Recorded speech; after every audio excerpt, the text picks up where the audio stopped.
ఒకరోజు బౌద్ధ మతాచార్యుడైన నాగార్జునుడు భిక్షువులందరినీ పరిషత్తులో మాట్లాడుతూ చెప్తాడు. మన బుద్ధ భగవానుడు తాను దుఃఖాన్ని చూశాడు, దుఃఖాన్ని అనుభవించాడు, దుఃఖిస్తున్న వారితో కలిసి వారి దుఃఖాన్ని పంచుకున్నాడు. ఇవన్నిటినీ అనుభవించి ఈ దుఃఖ నివారణ మార్గాన్ని కనిపెట్టాడు. ఈ ప్రపంచం అంతా మూడు వాటి మీద ఆధారపడి ఉందని: వస్తు స్వరూపము, అజ్ఞానము, దుఃఖం.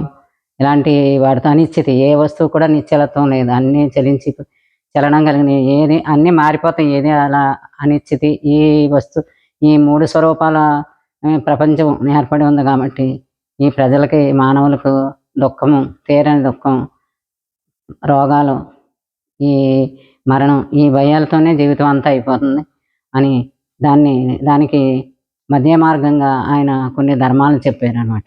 ఆ ధర్మాలని అష్టాంగ మార్గాలేమో ఆచరించడానికి, ధర్మాలను అనుసరించడానికి చెప్పారు.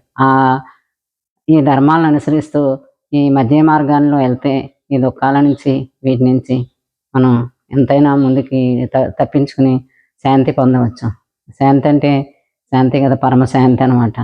అలాంటి మార్గాన్ని బుద్ధుడు మనకు చెప్పాడు. నాగార్జునుడు చెప్తున్నారన్నమాట భిక్షువులకి. ఇలాంటి మార్గంలో మనకు దొరికింది.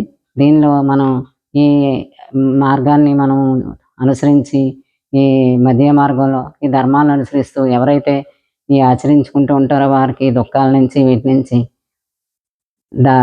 విడుదల పొంది జ్ఞానులై ముక్తి పొందుతారు, శాంతి పొందుతారు, పరమశాంతి పొందుతారు అని అనేక బోధనలు చేస్తూ ఉంటారు. మనం ఆ బోధనల్ని నెమ్మదిగా అర్థం చేసుకుంటాం.